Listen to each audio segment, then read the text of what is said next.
है कि गतिरोध अगर इतने 10 दिनों तक बरकरार रहे और कुछ भी कार्रवाई नहीं हो पाए सदन में, तो इसकी जिम्मेदारी कुल मिलाकर सभी सांसदों पर जाती है, चाहे वो सत्ता पक्ष के हों, चाहे विपक्ष के हों, चाहे दोनों के बीच में कहीं बैठे हों। लेकिन सत्ता पक्ष के ऊपर मेरे ख्याल से जिम्मेदारी सबसे ज्यादा होती है, क्योंकि जो एक वचन लिया जाता है अगर विपक्ष से कि आप गतिरोध पैदा नहीं करेंगे, तो सत्ता पक्ष से भी वचन लिया जाता है कि भाई विपक्ष की जो आवाज है उसको आप उठने देंगे और उनकी आवाज का स्वागत करेंगे, उनकी मांगों का स्वागत करेंगे।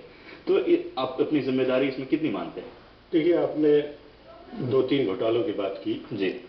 एक तो कॉमनवेल्थ गेम्स के घोटाले की बात की, एक आदर्श सोसाइटी जो हाउसिंग सोसाइटी उसकी बात की जी, और अब ये 2G स्पेक्ट्रम का, जिसमें कांग्रेस पार्टी का जहां तक सवाल है, सरकार का सवाल है जी। कॉमनवेल्थ गेम्स में जांच हो रही है। पिछले सत्र में अपोजिशन में मिल के पूरे डिटेल में विस्तार से चर्चा की थी और ये कहा था कि इसमें जांच होगी, कार्रवाई होगी, और जांच हो रही है। जैसे आश्वासन दिया तो उसी हिसाब से हो रही है। कुछ लोग गिरफ्तार भी हो चुके हैं। आदर्श घोटाले में, हाउसिंग सोसाइटी वाले में मुख्यमंत्री तक चले गए हैं, बाकी की जांच हो रही है, कार्रवाई हो रही है।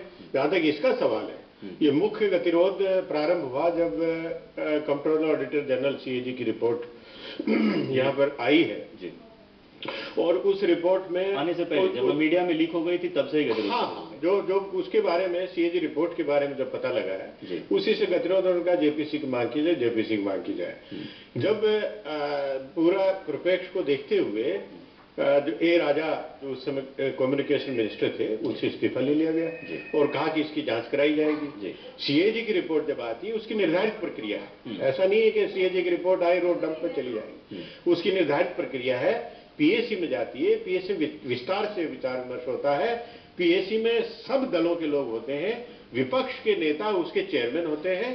वो एक सबसे अच्छा सशक्त एक प्लेटफॉर्म है जहां पर इस पर चर्चा हो सकती है। JPC की बात कर रहे हैं भाई, JPC की बात कर रहे हैं तो ये कम से कम अपनी बात तो कहें। आज आप 5 दिन से आप देख रहे हैं, जब भी पीठासीन अधिकारी या स्पीकर आते हैं अपने आसन पर ग्रहण करने, उससे पहले सब लोग वहां पर पहुंच जाते हैं, महल में पहुंच जाते हैं। कोई बात तो अपनी कही नहीं।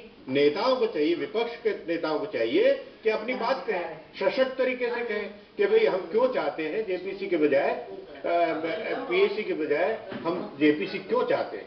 ये तो कोई बताता नहीं, वो उनको भड़का के और सब सांसदों को आगे कर देते हैं।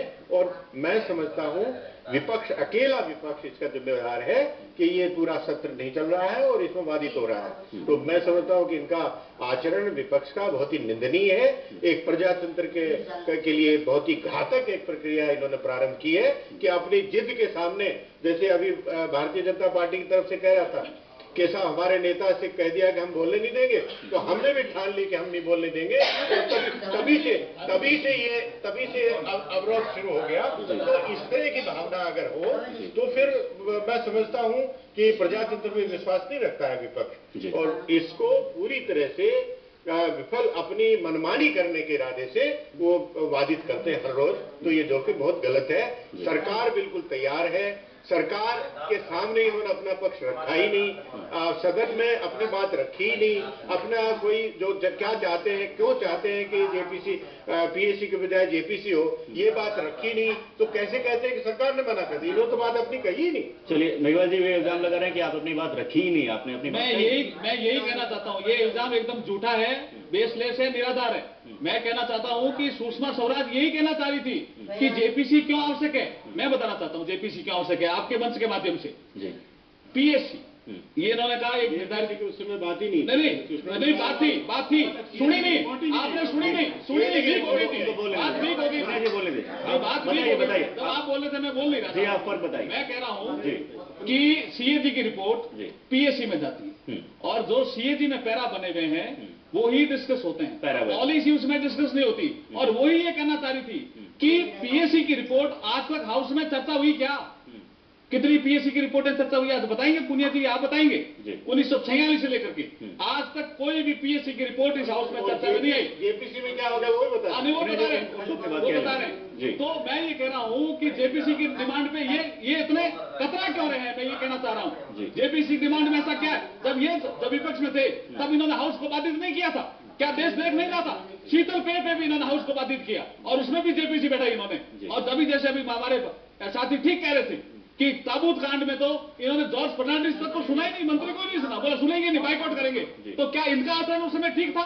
ये क्या कहना चाहते हैं? मैं ये कहना चाहता हूं कि हाउस अगर बाधित होता है उसकी पूरी जिम्मेदारी सत्ता पक्ष की है, विपक्ष उसमें सहायता करने के लिए तैयार है। तभी तो 9 तारीख को हाउस चला था, नहीं तो हाउस 9 तारीख को कैसे, क्या विपक्ष भाग गया था क्या 9 तारीख को? जी अर्जुन जी, मेरा इसमें सवाल ये है कि सत्ता पक्ष बोलता है कि विपक्ष की जिम्मेदारी, विपक्ष कहता है कि सत्ता पक्ष की जिम्मेदारी, लेकिन इस बीच जो परसेप्शन बाहर क्या बन रहा है, जैसे आज एक अखबार, एक प्रमुख अंग्रेजी अखबार के एडिटोरियल में आज एक मेंशन है, उसमें तुलना किया जा रहा है पार्लियामेंट को थिएटर से। क्या आप चाहते हैं, क्या सांसद चाहते हैं कि संसद की गरिमा इस लेवल तक नीचे गिर जाए ताकि लोग ये कहने लगे कि पार्लियामेंट एक थिएटर हो गया है, यहाँ सिर्फ थिएट्रिक्स होते हैं, ड्रामा होता है, यहाँ कोई चर्चा नहीं होती क्योंकि पीठ पीछे, पर्दे के पीछे की हकीकत कुछ और है और इसीलिए संसद की कार्यवाही ना हो, गतिरोध बढ़ता चला जाए, इससे सांसदों को कोई फर्क नहीं पड़ता? वो उनका एक तरह का परसेप्शन हो सकता है। मैं ये कहना चाहता हूं कि 15वीं लोकसभा को ही देख लीजिए आप पीछे का इतिहास में चलते, ये 15वीं लोकसभा में कितनी चर्चाएं हुई है कि नहीं हुई है?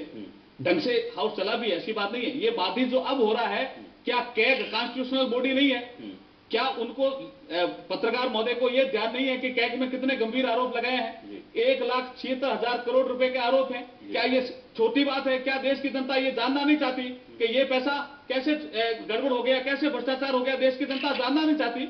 इसलिए अगर किसी एक पत्रकार ने लिख भी दिया है तो उनका परसेप्शन हो सकता है। संसद एक माध्यम है जनता की आवाज को पुटअप करने का, और वही हम कह रहे हैं कि भ्रष्टाचार इस देश की सबसे बड़ी बुराई है, इसको दूर करना चाहिए सबको मिलकर के, यही बात हम कहना चाह रहे हैं। चलिए, तो संसद के माध्यम से एक मांग रखी जा रही है सरकार के सामने और सरकार लेकिन अभी तक उस मांग को मान नहीं रही है। कितना इससे हानि हो रही है और कितना फायदा हो रहा है देश की जनता को, आने वाले सेगमेंट में हम और चर्चा करेंगे इस पर। फिलहाल वक्त है एक छोटे से ब्रेक का।